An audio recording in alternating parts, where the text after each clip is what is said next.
الحمد لله نحمده ونستعينه ونستغفره ونعوذ بالله من شرور أنفسنا ومن سيئات أعمالنا من يهده الله فلا مضل له ومن يضلل فلا هادي له وأشهد أن لا إله إلا الله وحده لا شريك له وأشهد أن محمدا عبده ورسوله صلى الله عليه وعلى آله وأصحابه ومن تمسك بسنته إلى يوم الدين أما بعد.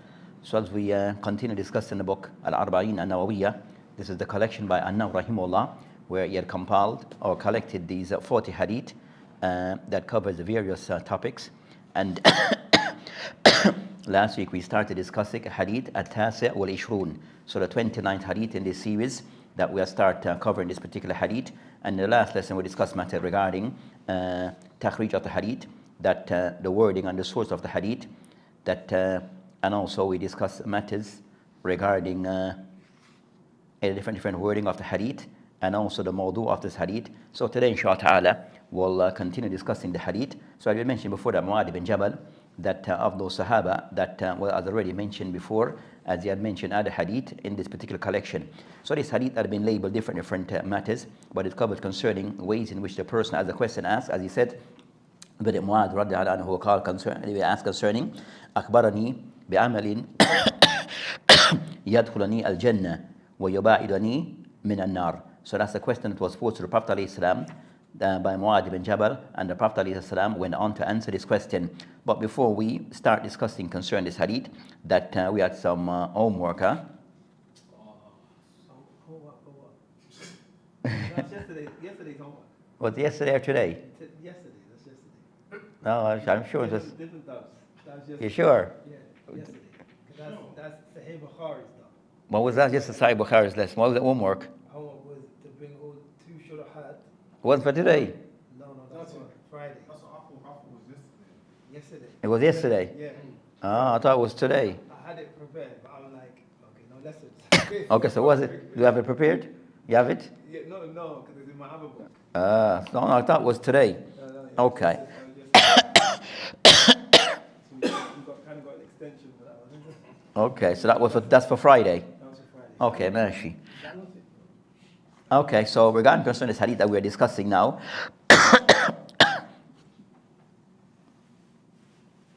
Okay, he said this, okay, Friday, inshallah. So we discussed concerning the hadith. So we're discussing the points of these hadith that we find that Ibn Uthaymin rahimahullah, so you find of those who have explained this hadith, that they have gone into some detail in discussing this particular hadith. So you find the likes of Ibn Uthaymin, Hafid rahimahullah, when he discussed this particular hadith, that he mentioned in the when he discussed the fawahid, we mentioned وَمِن فَوَاهِدْ هَذَا hadith, from the benefits that can be taken from this hadith, that he mentioned over 30 different points. So he mentioned over 30 different benefits that can be taken from this particular hadith. So he showed the hadith of many benefits that can be extracted from this hadith. We'll try to discuss some of these points. So as for this particular hadith, that as for the points that he mentions, Ibn Taymiyyah rahimahullah, regarding this particular hadith, that he start by discussing concerning one of those points he mentioned, Hirth al-Sahaba radiyallahu anhum an al-ilm, that the hadith regarding this particular hadith of Mu'adh bin Jabal, that it shows one, that the keenness that the companions had regarding seeking of knowledge.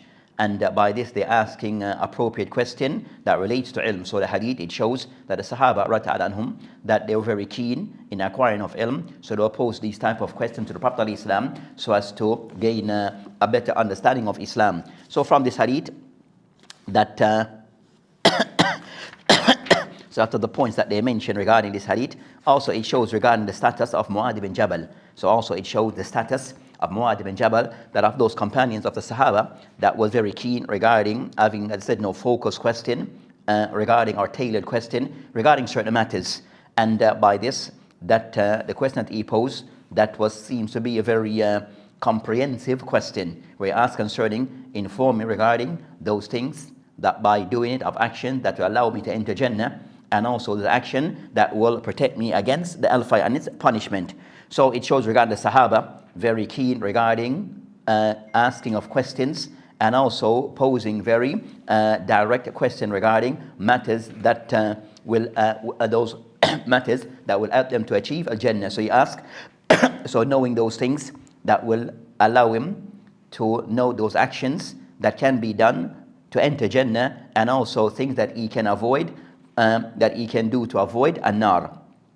And by way of the answer, the Prophet ﷺ, he kind of go through the usul of Islam. You go through certain important points, and each of those points that we'll discuss, and of those points, the the goal of those points that are mentioned is things that can be done that to make the person successful in this dunya and in the akhirah regarding his deen. So it mentioned regarding concerning that also ways in which of learning and teaching, where at times question may be asked by the student and the teacher give the answer. So that's also a method of learning and teaching. So by way of question and answers, by way of the student to the teachers, and also by this it shows regarding that Mu'adh ibn Jabal, that because of the type of questions that he would pose, that he became known of those companions that was very grounded and well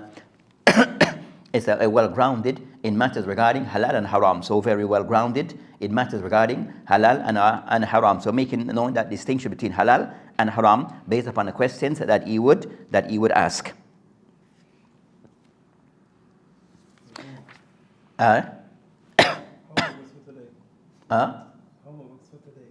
It's today. It's today? Okay then. So have you had the answers? So if the homework is today, so you forget that. So in the other book thinking it was yesterday. Okay. And I put this one in this book thinking it was. Okay. Can you remember anything? You remember? Says the question. So the homework is for today. So the homework was what? To find two explanation books for each kutub sita. Plus Muwatta. We make 7. Yeah. So 2 explanation of Sahih Bukhari. The same for Muslim, Abu Dawud, Tirmidhi, Nasa'i, Ibn Majah, and Muwatta. Aywa. So you did it. Yeah, but just at home. But okay, your notes is at home. Aywa. I got a specific book that covers all of it inside. Okay, so you have your answer, but at home. Yeah. Okay, do you remember anything from what you have written? No, because some of the books of the explanations, they have like very just broad titles like Jamia. A lot of them they call them Jamia. Okay, so Friday we picked up. Tomorrow, bring that tomorrow, Okay. or not tomorrow. The next Monday, bring that Monday. Mustafa, what you have? Yeah. So what you have there? Let me see if we can build upon what you have. Saraj. And what's his name? He's absent. Yeah. Abdul Malik. Okay, so we'll see what you have. So for Bukhari, For Bukhari, is Al-Tajreed Al-Sari Il-Hadith Al-Jami Al-Sahih by Ahmed ibn Al-Latif Al-Zubaydi. repeat the name. By Ahmed ibn Ahmed. The name of the book. Oh, Al-Tajreed Al-Sahri Sarih. Sarih Al-Hadith Al-Jami Al-Sahih Aywa. And that's by Ahmed ibn Abd Al-Latif Al-Zubaydi. So that's the book that we are using on Friday. The book that you just mentioned, that's the one that we are using. That's a mukhtasar. That one of those answers a mukhtasar of Sahih Bukhari, not per se explanation. So the one that we're doing on Friday, that's the full name of the book that we're doing. So they said, no, I just said the mukhtasar Sahih Bukhari by Zabidi, but that's the one that we're doing on Friday. So that's a mukhtasar. So that's like a summary of Sahih Bukhari. So it's not an explanation per se. So it's a summary of Sahih Bukhari, not an explanation. Okay, next book. Next book for Al-Bukhari is Hashiyat Al-Alama Al-Sindi. Al-Sindi Al-Sahih Al-Bukhari. Aywa. Yes, the Hashia is a form some of it. I will include that as the explanation. So Hashia by As-Sindi. So if that Sheikh As-Sindi rahimahullah, one of the ulama of Hind, that you have like a Hashia and Kutubu Sitta. So like have like a brief notes. So it's not like a full explanation of everything, just certain points. So Hawashi, where the author they discuss some points. So you see things that are considered to be things that maybe need some further clarity. It will discuss particular points, not everything in the book. But they said, okay, Hashia Sindi, so that's Bukhari. Yeah. So for Muslim, I've got Al-Minhaj Shahri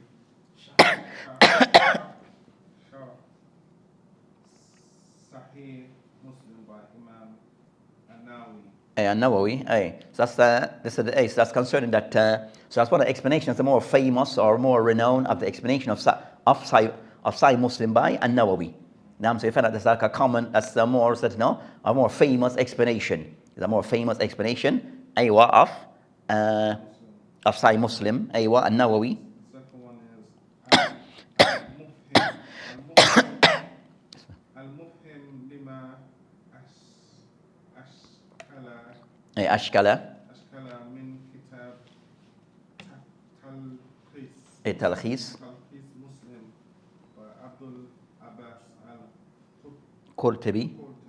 Al-Qurtubi. So that's Mufhim, it's an explanation of a Muqtasar of Sahih Muslim by Al-Qurtubi. So Qurtubi rahimahullah, that he made a Al-Muqtasar of Sahih Muslim, that's called Talkhis.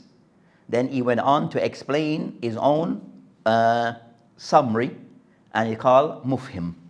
Okay. So it is called, so it's in print, a good explanation, but it's a Muqtasar. So the Asl, so he went to Sahih Muslim, condensed it, then after he made like a summary, he went on to explain his summary.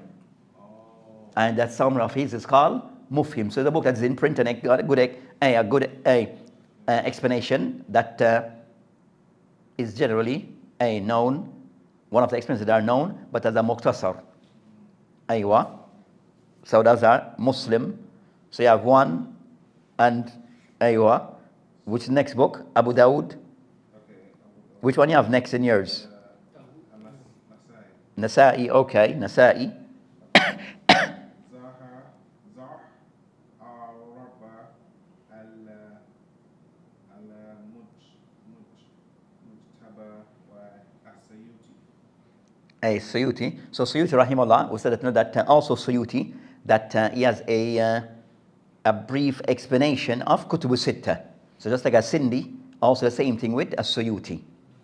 So Suyuti have like Al-Bukhari, Muslim, Abu Dawud, he has his own little small something like a taliq or explanation, but they're very brief though. You understand? They're very brief regarding concerning that Suyuti. That's said Nasa'i, and that's one of the ones that's okay, Nasa'i. That's one of the ones that are out there. Second one for Nasai is Bakhirat Al-Uqba fi Shah Al-Mujtaba Mujtaba. wa Sheikh Muhammad ibn Ali ibn Adam ibn Musa al-Ethiopi. So that's one of the more that says one of the ulama of contemporary times. That maybe that died the last couple of years ago. So Shaykh Rahimahullah died the last couple of years ago. He has one of more like the larger explanation of An-Nasa'i. So you have a large explanation of An-Nasa'i. So all of the work that are known, of what I said, of contemporaries, that one goes into volumes. Seems like Dawood's watching. He sent me his notes of his. Oh, Dawood? Okay, we come to Dawood. So, Sunan Abi Dawud. okay, so we go to Dawood to complete the rest. Okay. Let's see what Dawood has, what Dawood sent.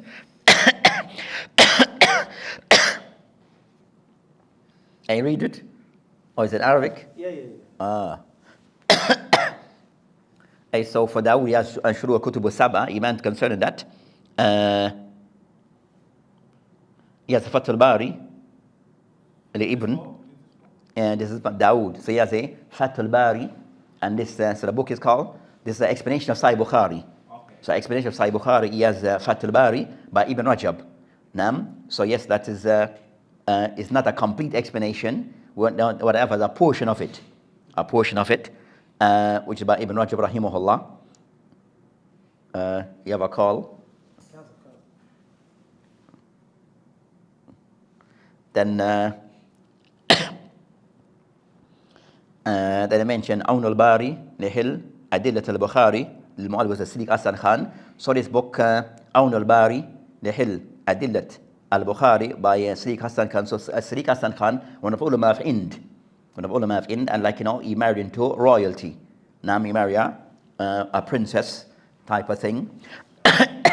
But he has a lot of work. So after the work that he did, that said that the same explanation that so he has a book Awn al-Bari. It's the explanation of the book I will do on Friday. So that's a Mukhtasar by Zabidi. That is Mukhtasar Sahih Bukhari. So Siddiq Hassan Khan went on to explain. So it's print about 10 or 11 volumes that we have, but it is in print. So he has an explanation. So the explanation of a Mukhtasar Sahih Bukhari. So his explanation is Siddiq Hassan Khan, a explanation of the Mukhtasar of Sahih Bukhari. So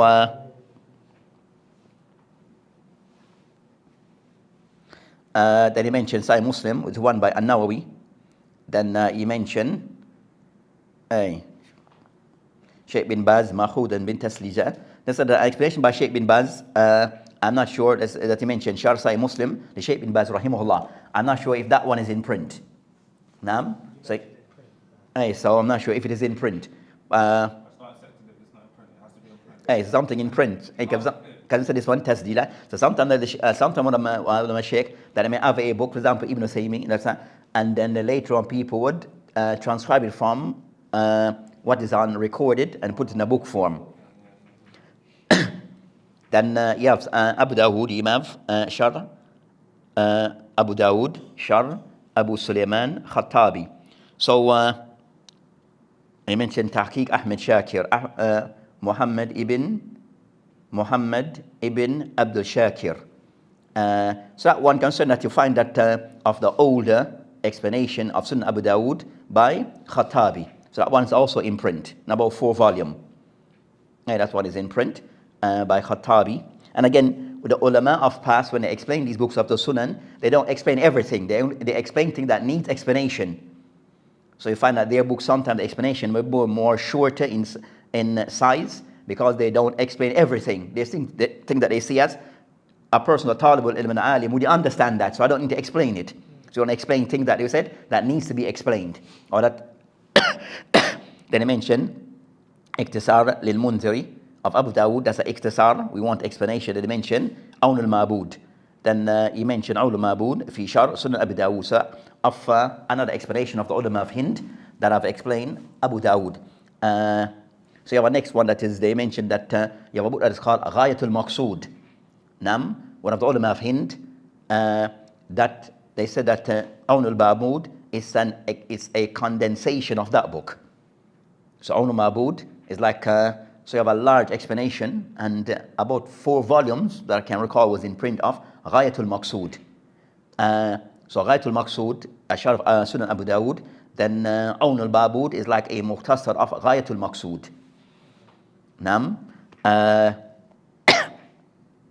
Then he mentioned At-Tirmidhi, which is Arid al-Ahwazi fi Shar At-Tirmidhi. And he did mention who did that one. So you have Arid al-Ahwazi, Shar At-Tirmidhi. Then so that one is by, yes, you have Arid al-Ahwazi, that's the explanation of At-Tirmidhi. And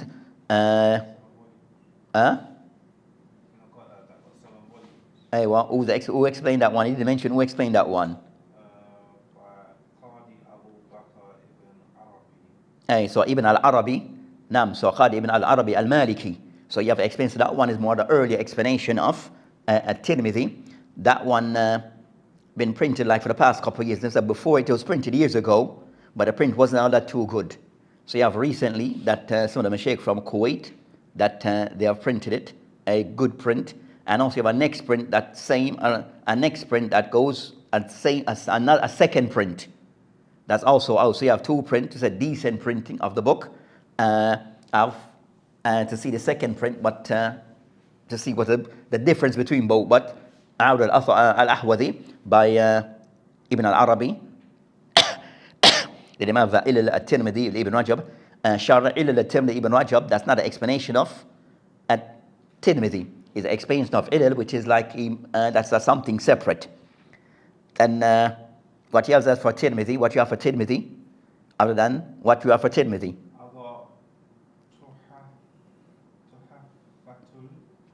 Tuhfatul al-Ahwazi.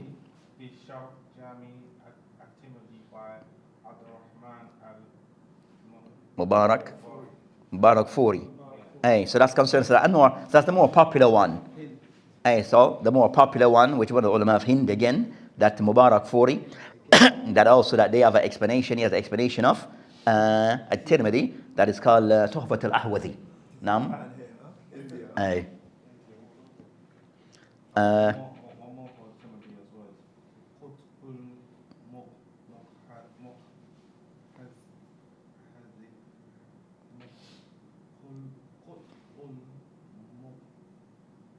By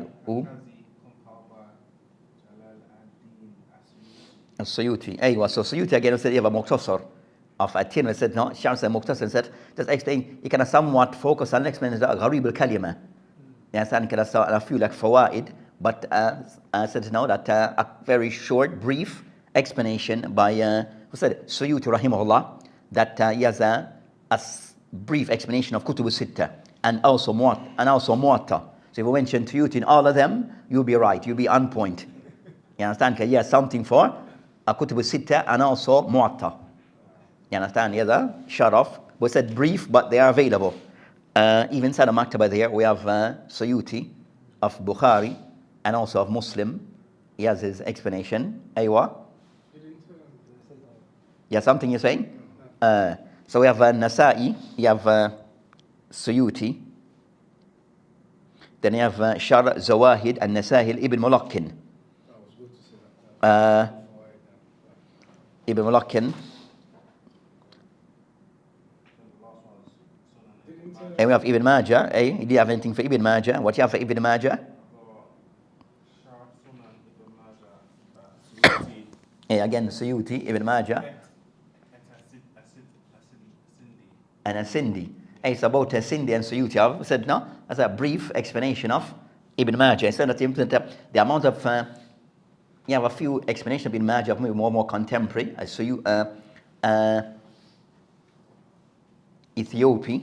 Have also an explanation. So you find some that are there, but because Ibn Majah is not the more popular of Kutub al-Sitta. So you find that the attention given to it is not to the same degree as the others. So you find you have another one. You have a few more that are out there. Yeah, but I said the one that you find again, so the Mashaykh from in the more detailed discussion, more detailed explanation. If you go to Regent's Park Masjid, you will find that explanation. But a bit, pricey type of thing. But a good explanation that is there. So the next book is Al-Muwatta. So Al-Muwatta, aywa. What you have for Muwatta? You didn't find anything. Okay, so you have here At-Tamheed, Shar, Ibn Abdul Bar. It's an explanation by Ibn Abdul Bar. And also Istisqar by Ibn Abdul Bar. So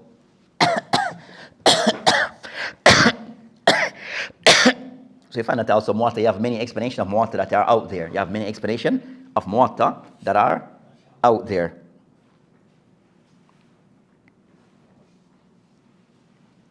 So that's some. Then said Monday, we see what you have.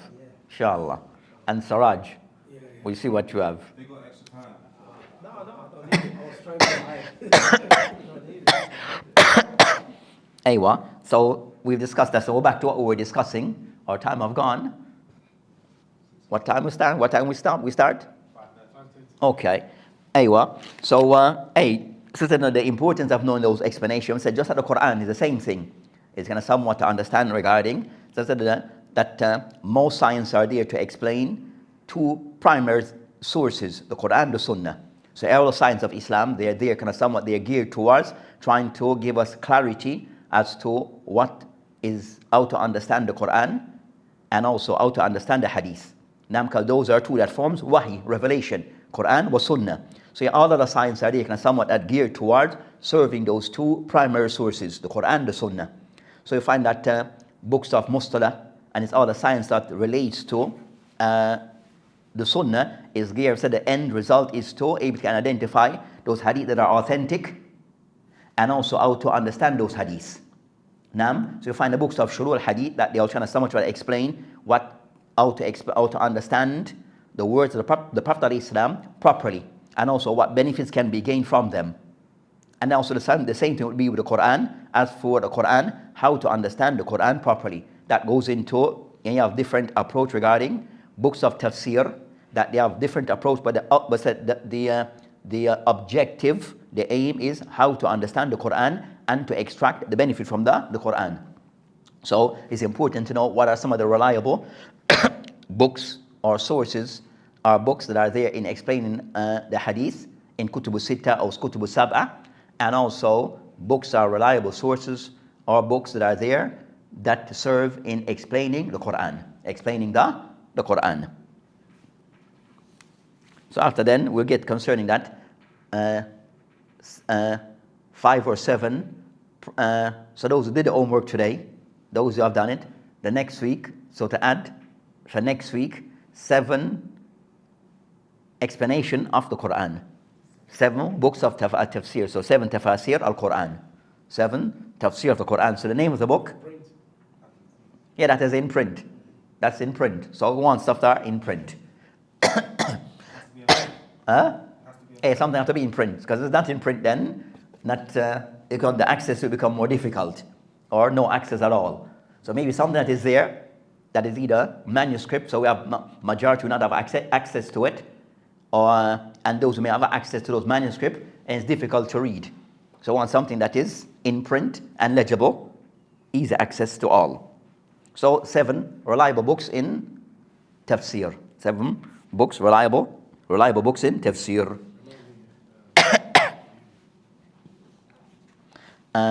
So in continue what we started. So in discussing concern the first part of the hadith with Mu'adh ibn Jabal radiallahu anhu, where he asked the Prophet ﷺ regarding certain matters. So it shows regarding concerning that the Sahaba, that they will pose questions to the Prophet ﷺ and ask certain question, and they kind of somewhat try to focus on things which is that that knowledge that they are gaining from the question that is posed is something that they can act upon. So the purpose behind ilm, the objective of ilm, at the end of it is that the person, you want knowledge that you can act upon. So the thamarat al-ilm, so the fruits of ilm is that something that you can now act upon. So it's that even studying any book of fiqh and aqidah and seerah, that at the end of the day you want to know what are those things that I can gain from this knowledge that I can actually act upon. Sometimes it is act upon that knowledge immediate, or it could be later. You have something, sometimes some knowledge is something that you have where you know the information, but it's not maybe something that you need to act upon immediately because of maybe your circumstance. So you might find yourself in a circumstance where now what you have learned is now you have no chance now to apply this. That we said that in today, living in these bigger cities, that making wudu is clear. You use water in most cases. That you rarely find in these cities that we're without water. But you might travel overseas to a country in a situation where you're out in the countryside and you have no water. What do you do? So what you say, make tayammum. So you know, okay, what to be done regarding how do I perform tayammum, under what circumstance I'm allowed to perform tayammum. So that knowledge, it becomes now practical, because you'll find yourself in a situation where that knowledge now is needed. So rather than finding out because I don't have water, access to water, then if I don't know what to be done, I'm lost. With that knowledge now that you have studied regarding ahkamu tayammum and tahara, you know how to put everything in their proper place and order. So something knowledge may be used immediate, but may be used later on. So said the goal and objective of knowledge is for the person then to be able to can implement what they have learned. So that's the ghayat of ilm. The ghayat of ilm, the objective of knowledge, is for the person to able can apply what they have learned or share what he has learned with others. Share what he has learned with others. So when asked concerning yadkhulni al-jannah, knowledge that I can learn, thing that I can learn, that I can now implement it regarding achieving and attaining of Jannah. So it mentioned regarding concerning that a matter that is discussed between the ulama, so I will discuss that one. But Ibn Uthaymin also kind of somewhat mentioned when the author rahimahullah mentioned that where he stated al-amal yudkhilani al-jannah, action that can take me into Jannah. So the Prophet ﷺ went on to explain some things. You have a discussion between the ulama on this topic where they mentioned is it sufficient for action? Is it sufficient for the person to enter Jannah? So is action enough for the person to enter Al-Jannah? And they said that no, based upon a matter discussed where how to combine between different texts that mention the hadith of Mu'adh, that mention regarding that akhbarani bi'amalin yadkhulani al-jannah, inform me of action that will allow me to enter al-jannah.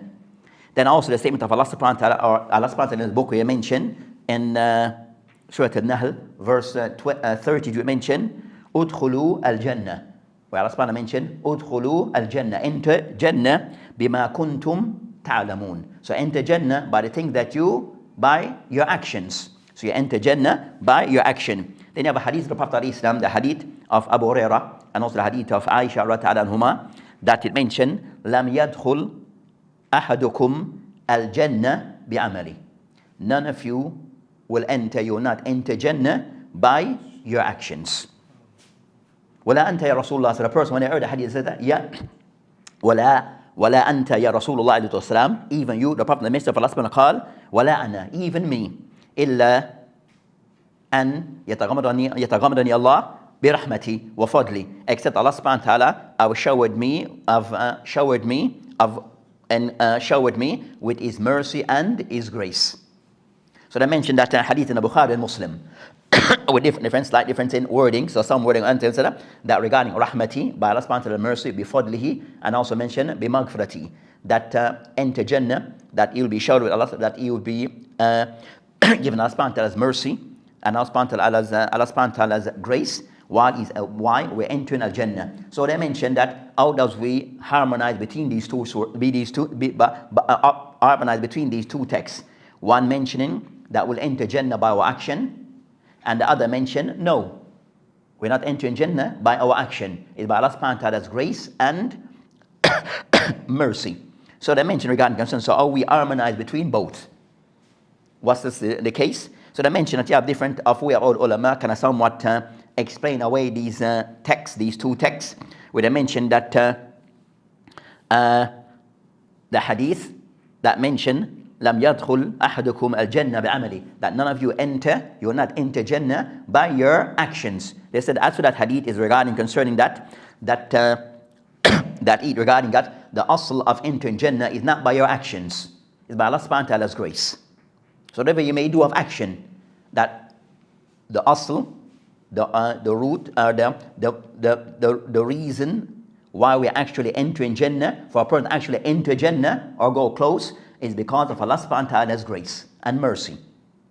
And as for the hadith, as for what is mentioned regarding udkhulu Jannah bima kuntum ta'lamun, that's regarding concerning that the different level or rank that you will gain. So the action is giving you concerning that the different ranks of Jannah, different levels. So for the person to enter Jannah, your action is not the main thing or the primary reason why, or the only reason you enter Jannah, is first and foremost by Allah subhanahu wa ta'ala's mercy.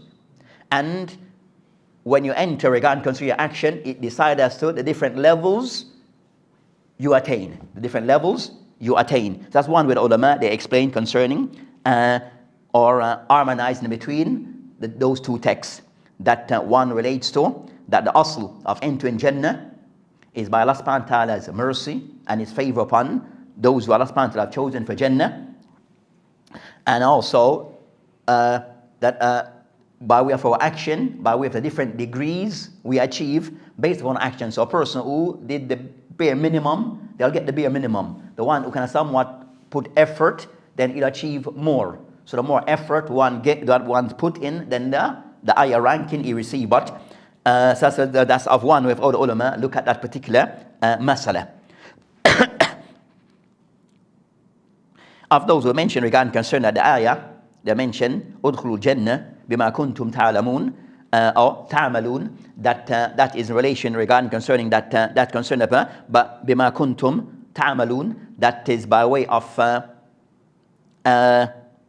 that is intended by concerning that mentioned that that is regarding concerning that al-Islam, that regarding concern the ayah mentioned that the hadith is regarding concern that that the action is being discussed, that is Islam, by the person having Islam that allowed to enter Jannah, and his action, so by having Islam that allowed the person to enter Jannah, so being a Muslim, so no one enter Jannah except a mu'min. As the Prophet mentioned, innahu lan yadkhul Jannah illa nafsun mu'mina, that one will not enter Jannah except a person that is a Muslim. So that's because the person comes with Islam. So the key for the person to enter Jannah, that's the key of it, is the person having Islam, and then his action. So the action that is being discussed regarding the action of Islam, it allows you to enter Jannah. And and the other action, that is so the other action regarding that the person gets different levels based upon the thing that you have done. So to enter Jannah is by way of having Islam. And then as for the other action, it's regarding concern a person that he gains the different level based upon his actions. Also some explain regarding concern that an-nafi, with the hadith an-nafi regarding entering of Jannah, regarding that mere action is not the only thing to enter Jannah. So not to depend upon only your action as being the reason for entering Jannah, but there's other things to it. So which is that was mentioned, that the grace of Allah subhanahu wa ta'ala. So a person not to be at times overcome by our action, believe that the more action that I do, I'll automatically enter Jannah. That means from Allah subhanahu wa ta'ala's grace and bounties. Because a person might have the action, but there's no ikhlas that goes with it, or other shortcomings. So nafi is regarding concern a person not kind of somewhat to think and depend only upon his actions. Yes, this is our part, but it's not the only thing. There's other things that allow the person to enter Al-Jannah, and of those things by the grace of Allah subhanahu wa ta'ala. And Allah subhanahu wa ta'ala giving the person tawfiq, that giving the person the ability to do actions that will allow him to enter Al-Jannah. So that's concerning. So it so they look at that. An-Nawawi rahimahullah, when he discussed the matter, An-Nawawi rahimahullah, he mentioned al-ayah dalun or ala ad-dalatu ala anna al-amal yadkhul biha al-jannah. Then he mentioned la ta'arid bayna, that madina mention بل المعنى الآية أن الدخول الجنة بسبب الأعمال, that the ayah shows that the person will enter Jannah by his actions. ثم توفيق بالأعمال, and also the person also getting the tawfiq, that the person getting the will or to do his actions, or the guidance to do his action, wal hidayah, and also the hidayah guidance also with al-ikhlas fiha, by having ikhlas, and also al-qubul, and also qubul from Allah subhanahu wa ta'ala. So the person, wa rahmati, so the person regarding his action, then it have to go to a different thing, that the person, yes, some action needs to be done. Also this stems from Allah subhanahu wa ta'ala giving the person tawfiq, that giving the person that will and that desire, that the person wants to carry out actions and to be on point regarding his action. Also hidayah, by the person having ikhlas, sincerity in the things that he does by way of his action, and also again that for that action to be accepted by Allah subhanahu wa ta'ala, and also Allah subhanahu wa ta'ala granting a person of his grace of doing so, the grace in doing so. So that's concerning what he mentioned in brief, or the meaning of what he meant, what is discussed regarding this matter. So regarding concerning al-action, then also there's other things that attach to it.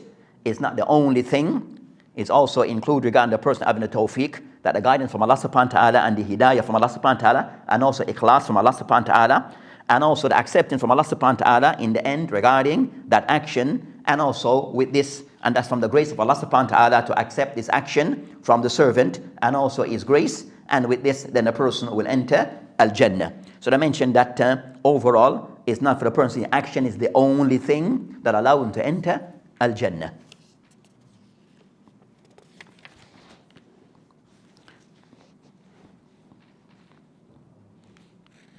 So they mentioned regarding concern al-amal, that the hadith mentioned that when he asked concerning amal, that also this action that he's asking of Mu'adh ibn Jabal regarding the amal, that this action include action of the limbs, action of the heart, and action of the tongue.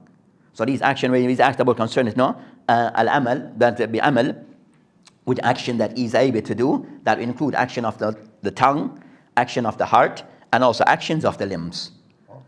As those all includes various actions. So the person had that tawfiq from Allah subhanahu wa ta'ala, the person wanting to know how to enter Jannah, there's action that have to be carried out, that is done with the heart, action with the tongue, and also actions with the limbs.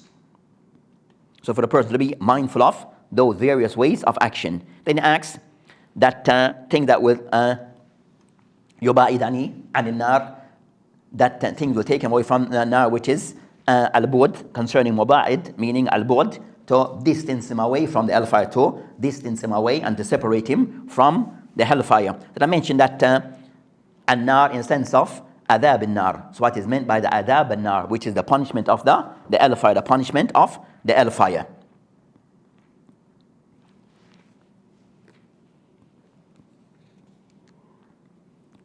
They mentioned regarding concern as no of the thing that to be looked at regarding first. He asked regarding dukhul al-Jannah, then after to protect him from the hellfire.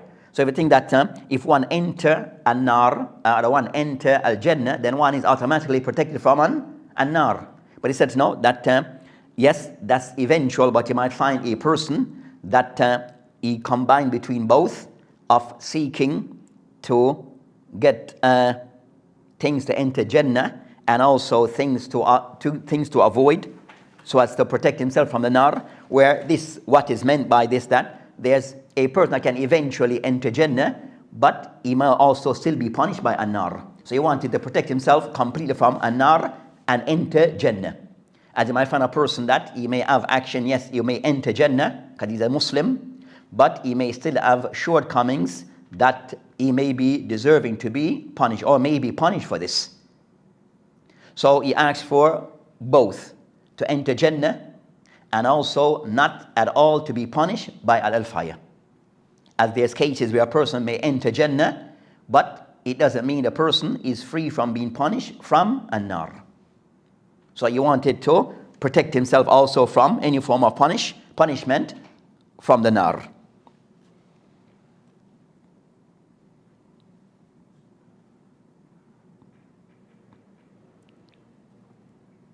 So that's proof that a person may enter Jannah, but it doesn't totally negate that a person cannot enter an-nar. Clear? So a person may enter Jannah, yes, but also he may have gone through the nar before he reach Al-Jannah.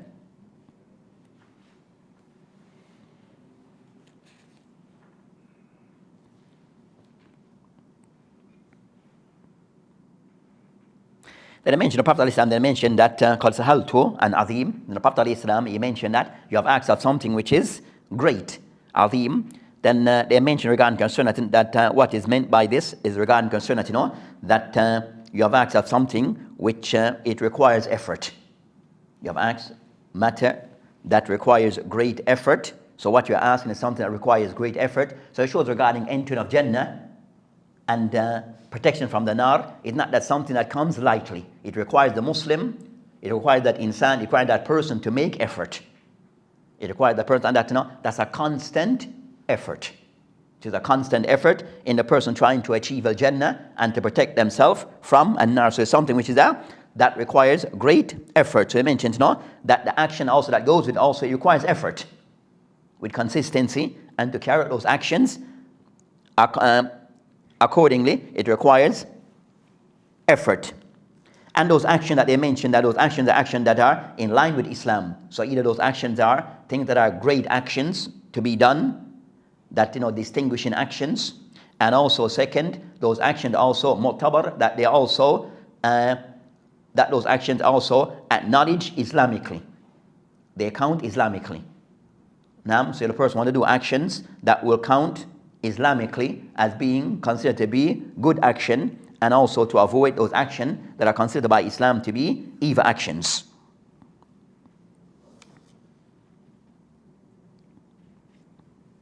So they show that from this they show regarding that doing of good deeds it requires a time, effort, and can have sometimes difficulties that goes with it.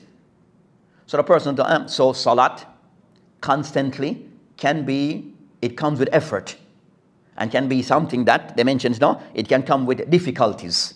It can come at times with difficulty upon the person to have that consistency, and also with these matters that a person also that he able to execute those actions, carry out those actions properly according to the Sharia, with all the guidelines that are in place. So it requires effort, and can be at times, may seem difficult for the one who Allah subhanahu wa ta'ala, except for the one who Allah subhanahu wa ta'ala make it easy, except for the one who Allah subhanahu wa ta'ala made easy.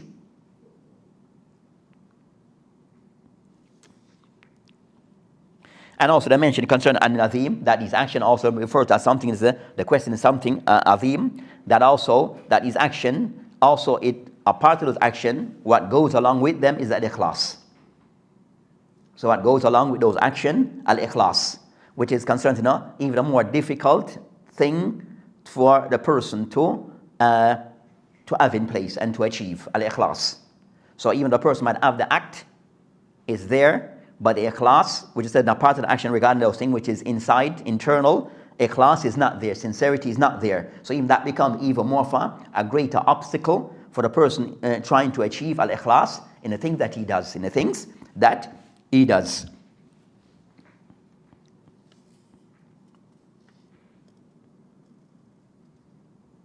And they mentioned that also the next meaning or concern is something azim, that also regarding concern, that they mentioned that also concerning azim, something great, by way of what's the consequence, what the person achieved from these actions. So I want to know something, so what would be achieved, which is al-Jannah, so it is something which is great, the greatest of achievement. And the worst of achievement is an-nar.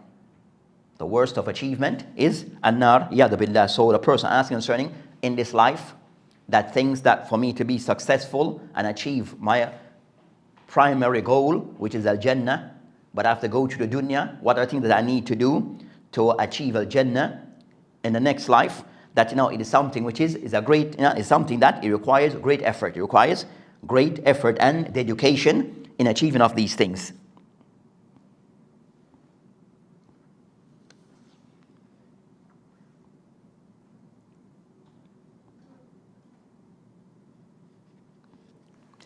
Then he mentioned the Prophet al-Islam, then he mentioned innahu wa innahu la yasir ala man yasrahu Allah ta'ala alayh.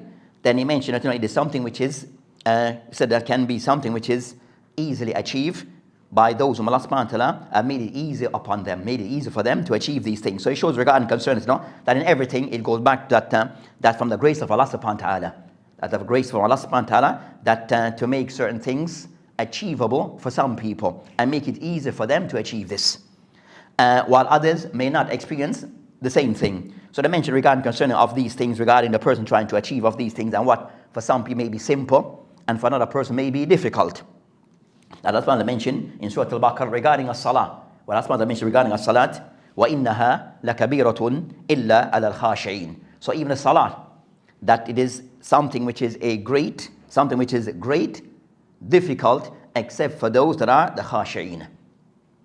So you might find many, salat is being described as something which is difficult, except for those that are khashi'in, those who are God-fearing.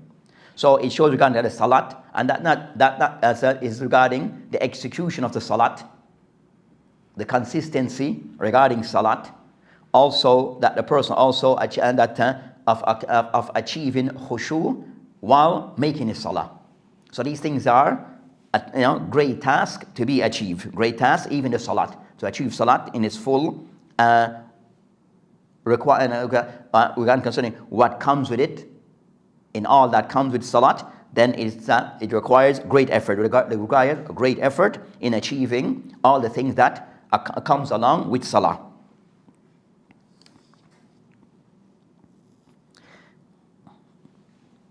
And also with this matter that the person also go back to Allah subhanahu wa ta'ala regarding in any matter. So going back to Allah subhanahu wa ta'ala regarding that Allah subhanahu wa ta'ala the one who make things easy or can for a person. So it requires for the person to always go back to Allah subhanahu wa ta'ala. As they mentioned that Musa alayhi salam, that he mentioned regarding the task that was given call Rabbi shrah li sadri. So Musa alayhi salam, that going back to Allah subhanahu wa ta'ala, and then they mentioned wayassir li amri. Wayassir, which is concerned to know. So Allah subhanahu wa ta'ala made concern to know that yashra sadri, that open my heart. So the person can, that you have a heart that is willing to accept the haqq and to reject batil. So the person internally first, that the person that things becomes easy for the person, that the person that he approaches life or approach concerning Islam, whatever is the haqq, I'll accept it from whoever. Whatever is the haqq and it's been proven to be the haqq from Islam and it represents Islam and that this thing represents Islam, then I'll accept it. Regardless of I may feel, put aside all my emotions and my desires, whatever Islam, whatever is in line with Islam, I'll accept. And then also, so the person have that way of approach of Islam, whatever is the haqq, I'll accept it. And also the second thing, as he mentioned, وَيَسِّرْ لِي amri, that also for Allah subhanahu wa ta'ala to make it easy for the person to execute those things, to carry out those things. That's Musa alayhi salam in going to Fir'aun. So he asked Allah subhanahu wa ta'ala to aid him in going to Fir'aun regarding that he's willing to accept the haqq, as it is manifest and become known, and also for him to can execute those things correctly, to make it easy for me to can carry through on this matter. So that's the Muslim. That's the Muslim always seeking regarding that you have a willingness to act upon the haqq and to accept the haqq, and that Allah subhanahu wa ta'ala will make things easy for him to carry through on the things that he needs to fulfill.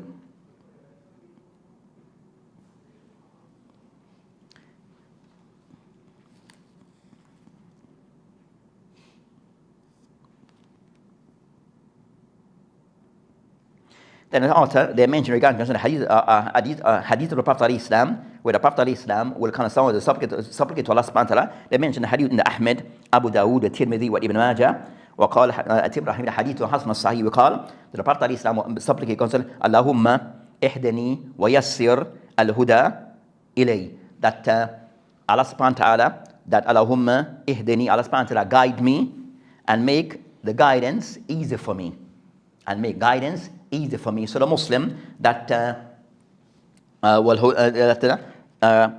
seek of guidance and for things to be easy for him to carry through on. Then they mention the Prophet ﷺ, they mention regarding concern of those matters that he guided Mu'adh and ta'budullah wa la tushriku bihi shay. They mention ta'budullah, for you to worship Allah subhanahu wa ta'ala and not to ascribe with him anything in worship. So they mention regarding concern we have discussed concerning previous lesson regarding matters regarding at-tawheed and also matters regarding ash-shirk. But this hadith also mentioned these matters as of those things, those actions that one should fulfill, of those actions of priority, ta'budullah, the worship of Allah subhanahu wa ta'ala, and also wala tushrik bihi shay, and not to ascribe, not to worship others with Allah subhanahu wa ta'ala. So the Prophet ﷺ emphasizing the importance of tawheed, that as an act for a person to fulfill his duty to Allah subhanahu wa ta'ala and to worship Allah subhanahu wa ta'ala alone, and wala tushrik bihi shay, kind of somewhat to emphasize that the person to rid himself of shirk,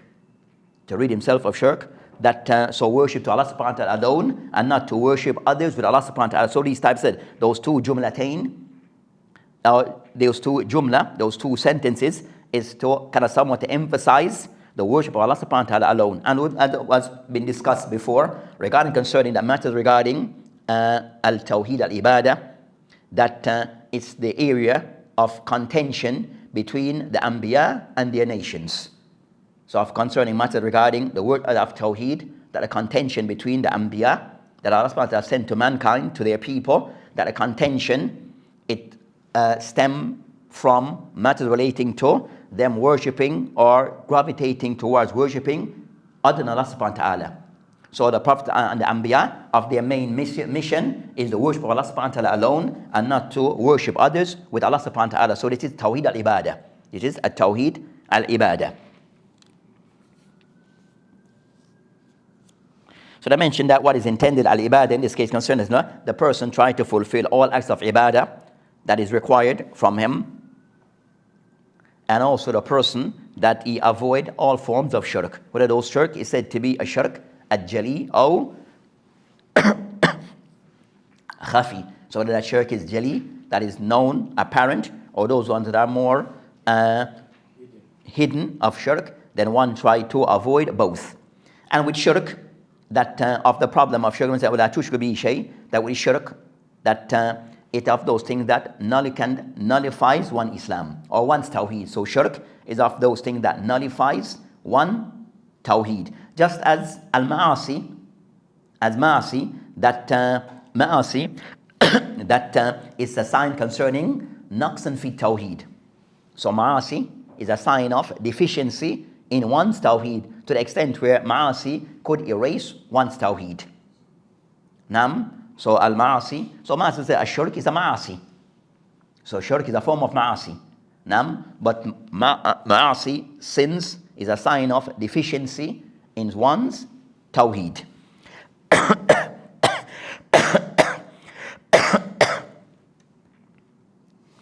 So in this hadith, the Prophet ﷺ, that of the advice that he gave Mu'adh bin Jabal, that he started out of those things that he started with, is regarding matters of at-Tawheed, matters relating to at-Tawheed. So he mentioned regarding Ta'budullah wa la tushrik bihi shay. So it shows regarding concern that the dawah in this advice of that the dawah of Islam, it starts with Tawheed and continues on Tawheed. So the dawah of Islam, it is built on Tawheed, and that's, as I said, the first pillar of Islam. So any dawah that you find that, or da'i, that is not giving importance to Tawheed and to remind the people of Tawheed at times, then that shows deficiency concerning Tawheed, being the people being reminded of Tawheed or being taught of Tawheed. And also with this, that also caution against a shirk. We'll say whether these things are apparent or hidden of shirk, that the dawah and the da'i, he has to also give emphasis to these matters regarding teaching the people at Tawheed. And not just say because we are all Muslim, then that's it. Even a Muslim requires regarding being reminded the least or being taught matters regarding Tawheed. And we said the reality of the reality of our environment, it shows that there's deficiency in Tawheed. The reality of the environment that we see today, it's a sign that there's the deficiency regarding matters relating to at-Tawheed and shirk. So that inshallah ta'ala will end, and we'll continue next week, try to end the discussion next week. Wabillahi ta'ala tawfiq.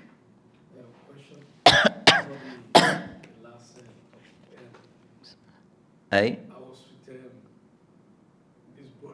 this brother, and I said, okay, if a Muslim, for example, is seen committing shirk, then the Muslim is a kafir.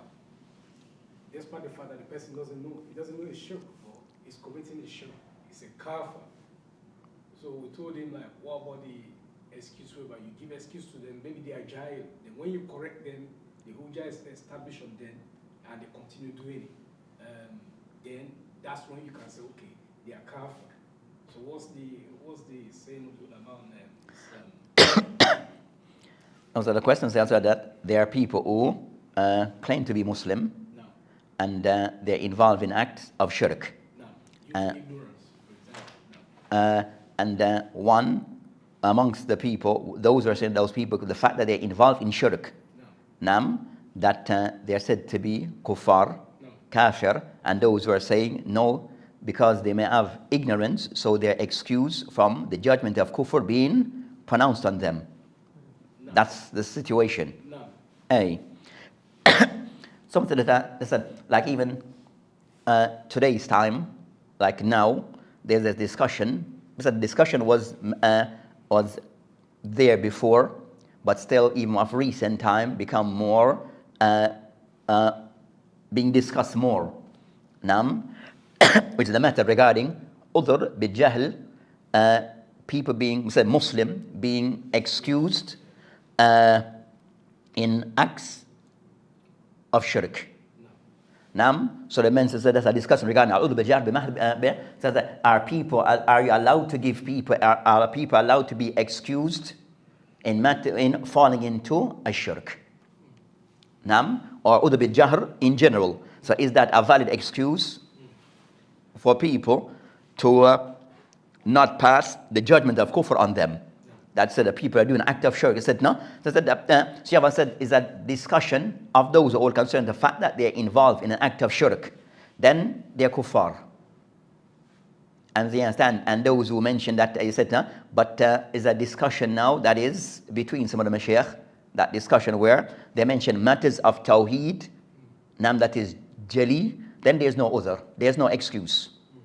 So a matter which is clear regarding matter of tawheed or clear matter of shirk, then there's no excuse. If the matter which said more khafi, the matter is more subtle regarding, if you use the word subtle, or more less apparent regarding matters of shirk, then that's a different matter. But as a matter which is jali, that is clear, nam, then there's no excuse. Nam, that so you have that discussion between, that's a discussion that is there for the past couple of years regarding that topic.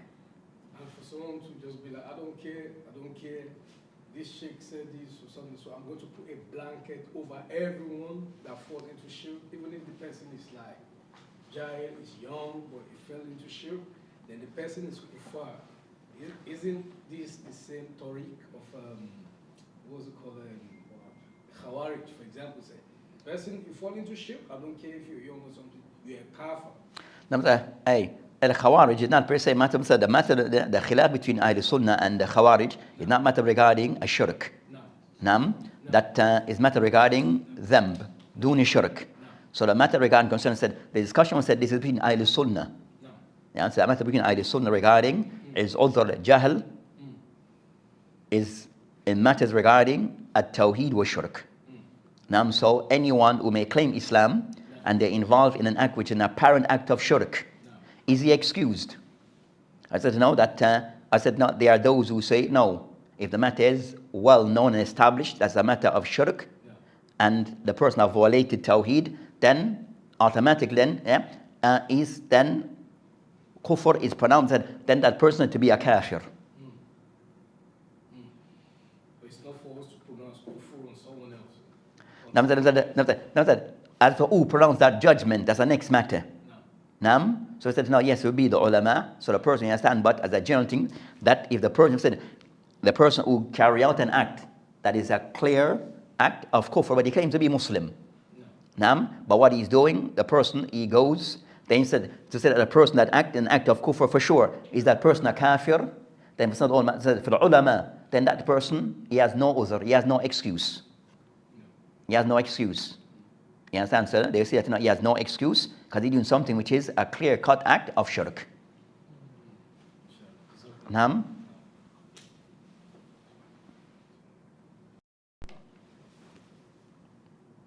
Offline? No. Hey, so trying to be diplomatic. Naam, so I said no, that's of the